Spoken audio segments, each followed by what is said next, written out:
Les patients malades du cancer peuvent désormais se faire traiter sur place ici en Côte d'Ivoire. Inauguration ce lundi du premier centre national de radiothérapie. Ce soir, retour sur la date du 18 décembre 2012. La Centrafrique replonge ce jour-là dans la violence, le Tchad appelé à la rescousse. Bonsoir à tous et bienvenue dans cette édition. On commence en images, prise en charge du traitement des cancers. La Côte d'Ivoire renforce son offre en matière de soins.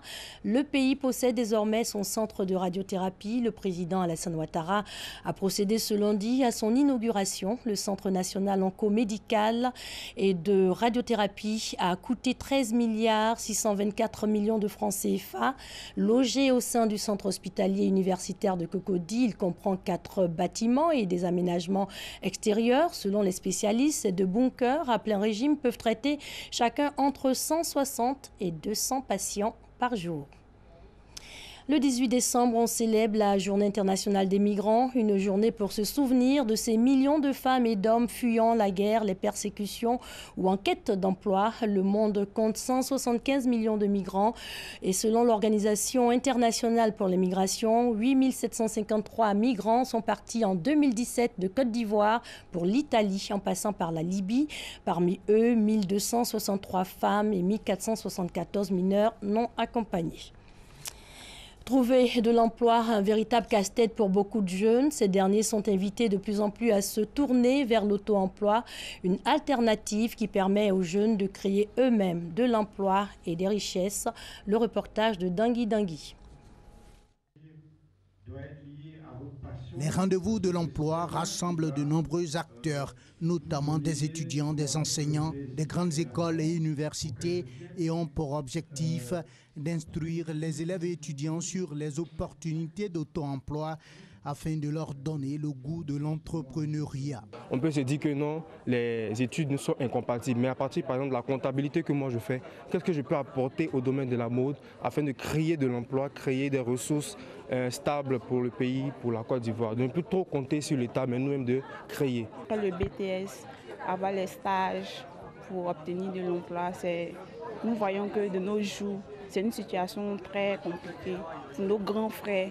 Ce qui va compter pour moi, c'est la formation du genre, ce que je vais apprendre à la sortie.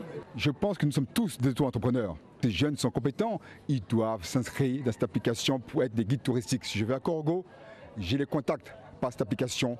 Ils me permettent de m'accompagner, de me faire visiter la ville, de me donner les meilleurs restaurants, me donner les hôtels et d'être, je dirais, la voix de Corgo, identique à Mans, à Boaké.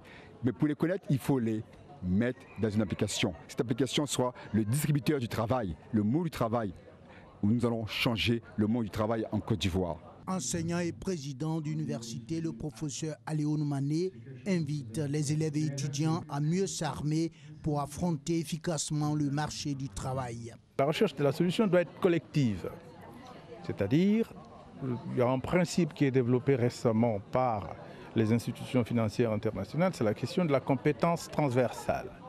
C'est-à-dire, vous êtes ingénieur des ponts et chaussées, vous pouvez parfaitement travailler comme expert en politique territoriale, en aménagement d'espace. Je crois que c'est comme ça qu'il faut aborder la recherche de la solution à cette question cruciale ces temps-ci, qui est la question de l'emploi.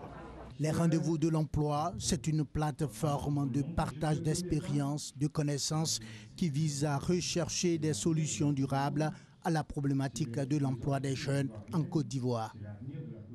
On va parler à présent des étoiles de l'excellence, Girls and Boys. La finale a eu lieu hier dimanche. Ce concours notamment de danse, chant et poésie est une plateforme qui vise à faire la promotion de l'excellence à travers des activités socio-éducatives. Moussa Konaté et Noussangari. Chant.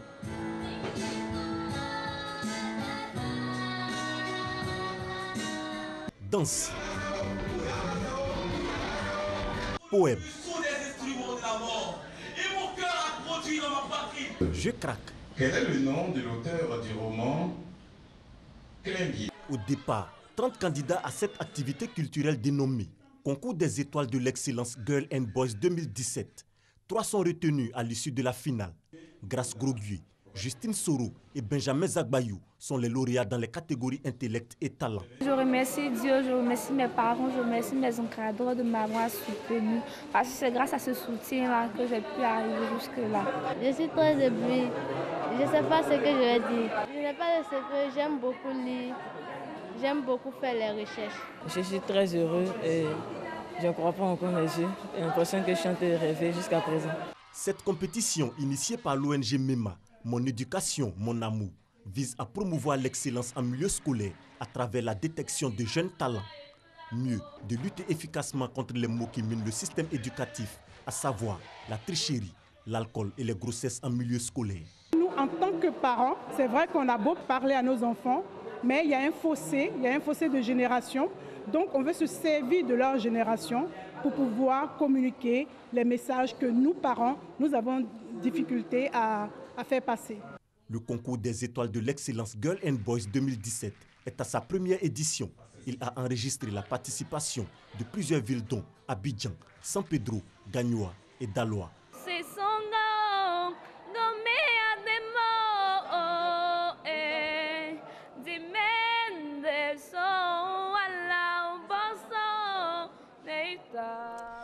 Ballon d'or CAF 2017, on connaît désormais les finalistes. Aubameyang du Gabon, Mané du Sénégal et Salah de l'Égypte sont les 3 finalistes. Le meilleur joueur africain de l'année 2017 sera connu le 4 janvier prochain. Et en images, en Afrique du Sud, on connaît également le nouveau président de l'ANC, le successeur de Zuma, et bien sûr Cyril Ramaphosa. Il est le nouveau président de l'ANC.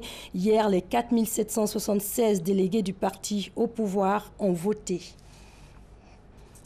On reste en Afrique du Sud où à Durban, les chiens sont utilisés comme antidote à la violence. C'est le pari d'une association sud-africaine qui enseigne la compassion et l'écoute des autres. Depuis 5 ans, tous les vendredis après-midi, Sichley vient apprendre à dresser son chien. Sous l'œil vigilant des professeurs, il fait des exercices pour mieux communiquer avec son compagnon et surtout pour mieux le comprendre. Pour l'association Funda Nenja, qui signifie « Apprenez avec votre chien » en zoulou, les humains aussi doivent surtout apprendre à respecter leurs animaux. J'apprends à aimer mon chien et à ne pas le frapper. On doit donner de l'eau propre à son chien et on doit l'aimer comme on aime sa propre mère. Il y a 8 ans, Adrienne Oliver a fondé l'association en pensant aux chiens maltraités dans les townships, utilisés pour la chasse ou la sécurité. Elle a rapidement découvert beaucoup d'effets bénéfiques pour les jeunes eux-mêmes qui vivent dans un environnement violent où les gangs font régner la terreur. Au début, on se concentrait surtout sur la manière dont étaient traités les chiens. Nous voulions améliorer le bien-être des animaux dans les bidonvilles. Mais très vite, nous avons réalisé que pour aider les chiens, nous devions d'abord aider les jeunes. Selon une étude de l'Institut de l'enfant au Cap, plus de la moitié des enfants sud-africains subiraient des violences physiques dans leur milieu familial ou scolaire. En apprenant aux jeunes de Mpopomeni à dresser leurs chiens sans faire usage de la force physique, Funda Nenja espère rompre le cycle de la violence. Le chien est le meilleur ami de l'homme. Je ne croyais pas à cette expression avant. Je pensais que c'était juste des chiens. Mais avec le temps, j'ai commencé à prendre conscience de ce qu'ils ressentent et à interpréter leurs différents signes. Maintenant, je sais quand un chien est content ou s'il a peur. L'activité extrascolaire connaît un grand succès. Une centaine d'enfants et d'ados affluent dans cette cour d'école tous les vendredis et les parents se réjouissent de cette distraction. Beaucoup assurent que les jeunes ont gagné en maturité. En bref, le maire de Misrata, 3e plus grande ville de Libye, a été tué dimanche soir. Mohamed Echtewi a été poursuivi et enlevé à sa sortie de l'aéroport. L'hôpital de la ville a confirmé avoir reçu le corps portant des impacts de balles. Noël, c'est bientôt et comme chaque année, le pull de Noël débarque en France avec ses motifs de flocons, tête de reine et couleurs criardes, une mode venue des pays anglo-saxons. Des sapins, des reines, des Pères Noël et surtout une avalanche de couleurs. Près de 600 participants dans une ambiance kitschissime. Fin novembre, la première édition d'un championnat du monde pour le moins insolite s'est tenue à Albi, celui du pull le plus moche de Noël. En vogue depuis une quinzaine d'années aux États-Unis et au Royaume-Uni, cette mode débarque désormais en France. Pour moi, ça donne un peu la magie de Noël, donc j'aime beaucoup et j'en porte. Moi, j'adore tout ce qui est pull, tout ce qui est accessoires Noël, j'adore. Voilà, c'est Noël. Vous allez en acheter un? Ah, mais j'en ai déjà un. Moi aussi. J'en ai déjà un, oui. Avec un beau bonhomme de neige.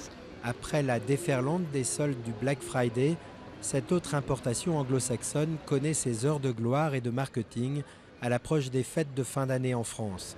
Soirée d'entreprise, apéro à thème, le bon vieux chandail bariolé s'exhibe fièrement dans les vitrines et sur les réseaux sociaux et va même jusqu'à revêtir certaines des célébrités exposées du très couru musée Grévin.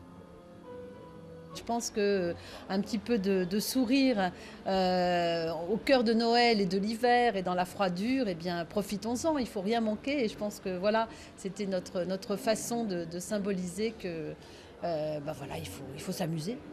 Pour les marques, ce pull de Noël fait figure de pain béni en allongeant encore davantage la panoplie sapin, décoration, cadeau. Reste à savoir si au pays de la mode, le goût du moche pourra rivaliser longtemps avec son succès outre-Manche. À présent, l'éphéméride, 18 décembre 2012, nous sommes en Centrafrique, des groupes rebelles centrafricains pillent la ville minière de Bria, au centre du pays. Le groupe Seleka menace de renverser le gouvernement du président François Bozizé, faisant fi des accords de paix signés en 2007 et 2011. L'armée tchadienne est appelée à la rescousse. Après plusieurs années de relative accalmie depuis les accords de paix signés à partir de 2007, les rebelles de la coalition Seleka, qui avaient déjà attaqué Ndélé et d'autres villes du nord de la Centrafrique, ont pris d'assaut le 18 décembre 2012 Bria, ville de 30 000 habitants dans la principale zone diamantifère du centre. Coalition de plusieurs factions, la Seleka menace de renverser le gouvernement du président François Bozizé, exigeant le respect de différents accords de paix signés entre 2007 et 2011. Ces accords prévoyaient notamment le désarmement et la réinsertion des combattants. Cette avancée rebelle face à des forces armées centrafricaines en débandade a conduit le président François Bozizé à faire appel à son fidèle allié, le Tchad du président Idriss Déby, dont l'armée est rompue au combat. Les soldats tchadiens avaient déjà aidé Bozizé lors de sa prise de pouvoir à Bangui en 2003 et étaient intervenus pour expulser les rebelles de la Convention des Patriotes pour la justice et la paix de Birao, capitale du Nord, fin 2010. Ils ont pour mission de renforcer les forces armées centrafricaines dans la contre-attaque pour reconquérir les villes tombées aux mains des rebelles. Les rebelles de la coalition Seleka se livrent à des pillages de magasins et sont suivis par certains habitants qui en profitent à Bria. Ils ont parcouru quelques 300 km depuis Ndélé vers le sud-est pour rallier Bria. S'ils restent à distance de la capitale Bangui, située à plus de 400 km, ils font planer une vraie menace de déstabilisation sur le pays. La fragilité des forces armées sous-payées, peu équipées et mal encadrées, n'étant plus à démontrer. À Bangui, les députés ont organisé une marche pacifique sur près de 10 km pour apporter leur soutien au pouvoir, mais aussi négocier avec ceux qui ont pris les armes. Le Bureau des Nations Unies pour la coordination des affaires humanitaires a souligné que des centaines de personnes ont fui leur domicile dans le nord du pays après les attaques et s'est dit profondément préoccupé par les conséquences humanitaires. La Centrafrique était engagée depuis 2008 dans un processus de paix après des années d'instabilité, de multiples rébellions, mutineries militaires et putschs qui ont ravagé son tissu économique social. Le général François Bozizé a pris le pouvoir par un coup d'État en 2003 avant d'être élu président en 2005, puis réélu en janvier 2011. C'était votre éphéméride avec Ami Koulibaly. Fin de cette édition, bonne suite de programmes sur les antennes de l'RTI, la marque du service public.